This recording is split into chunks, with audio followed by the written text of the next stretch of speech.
Hi. Hi, I'm Steve Davey. I'm the Year 4 teacher at Wroxham School. So I'll get the class together at the start of the lesson and we'll go through the different strategies. We'll get all the vocab together around multiplication, what it means, for example, repeated addition, lots of, the product of, all this rich vocabulary around maths. So the children really are orientated to what we're doing. We're doing multiplication today, children.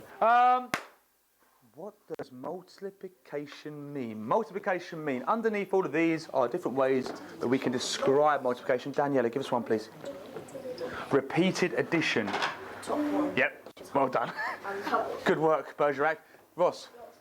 Lots of. Okay, I'm not sure which one that is, so I'll come back to... Right, okay, well done. Obviously, got some shrewd members of the class. Ezra?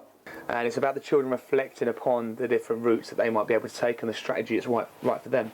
So the lesson you looked at there today, we were looking at two strategies to multiply, the column method and the grid method. The grid method, it's got the way it's set out in words, it's in grids, yeah? And the column method's in columns. Well, it's a way of working out a multiplication sum that's Bigger than repeated addition. yeah. Now, having that culture about maths, there's not one way to do it. There's various ways, and it's up to the child to find out the way that suits them, that they'll really be able to remember. The teachers let us choose the level of difficulty that we feel most confident with. So we call these challenges. In Wroxham, we challenge ourselves. We always choose our own challenges. Yeah. So your teachers don't have to go like, you have to choose this challenge, you can't choose this challenge. It's the challenge we feel that's right for us. Every day we do different learning, so we can't always choose the same challenge because you don't know if it will be too easy or too hard for you. I thought I should start off on challenge 2 to get confident and then move on to Yeah, because challenge 1 was a little easy for us. Yeah. They will make that choice based upon their own reflection on what they can achieve and how they need to make that next step forward, and we constantly look at how we can challenge ourselves, and it's part of the ethos of the school, from Alison, the head teacher, right down to the children, well, I should say from the children right down to the head, really, because the children are focused. We choose an easy one. It's not just it's not challenging ourselves, and it's not getting better at our learning. Yeah, it's not learning. Yeah, you just whiz through and you won't learn anything, and then if you go on a really hard challenge, then you will sort of learn stuff, but then you'll never get the answer right because it's like really hard for you. And when I speak to teachers, talk about learning about limits, two things usually pop up. One of them is, don't the children always go for the easy challenge? And the second one is, don't they always go for the challenge their friends choose? And genuinely, the children, 9 times out of 10, 10 times out of 10, will choose a challenge that's right for them. we don't choose the same challenges as our friends. We do this challenge that is right for us, and if it's too hard, we go down a and challenge, and if too it's too easy, we go up a challenge. challenge. You don't want to choose your friend that's going to talk about a movie. Stuff. Yeah. Or like what you're doing outside at break time, at lunchtime. You have to choose someone who you're friends with, but you get unsensible with them. Me and Eden, we were working together because we were on the same challenge, and Eden was getting a bit confused, and I was just like helping her, like, does this number go here? Is this the answer? And we was just checking with each other, but no copying. Don't really copy anyone's work because you won't learn either. You're just copying it, and then the teacher thinks that you can do it and doesn't think you and then he won't give you some help.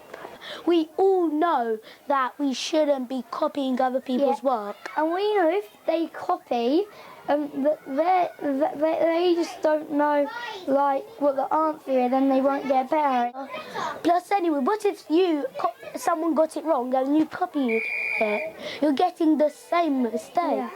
If the other person's not feeling very confident, the other person say, how do you feel about doing this, or what do you think you should do now? And you help them along, but you don't just give them all the answers.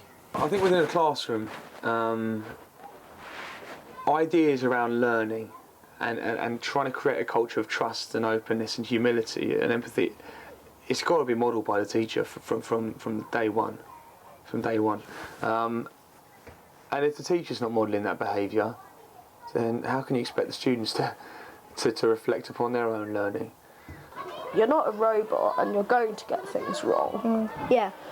If you got every answer correct, Mr. Davy would probably be more surprised than if you got every answer wrong. They don't say, oh, you're on challenge 1 and I'm on challenge 5. Ha ha. Yeah. They're like really positive. They're really supportive. Yeah. So they help us with our learning. When other people challenge themselves, you really want to challenge yourself as well because they inspire you. It's getting away from this idea of fixed ability, where a child has a fixed ability, but more, what can we do to enable the child to progress and to progress and to progress and to progress, and not put any limits upon their learning by setting by ability, or saying, okay, you're going to do this challenge, you're going to do that challenge. Usually in challenges, I would go from challenge 1 and probably only get on to challenge 2, but today I'm really proud of myself because I started on challenge 1 as usual, but I finished on challenge 3. Creating that culture of trust where it's okay to hold your hands up and say, do you know what, I need a bit of help with this, or I'm not very confident with this. And if the teacher models that, the teaching team are modelling that, the staff are modelling that, then the children are straight away going, no, this is a safe place to do this. How can we ask our children to be open and reflect if us as teachers aren't doing it? It smacks of hypocrisy, and it's just not going to work. Yeah. Thank you for watching! And I know it's Presley. Good day. See you later. Maybe.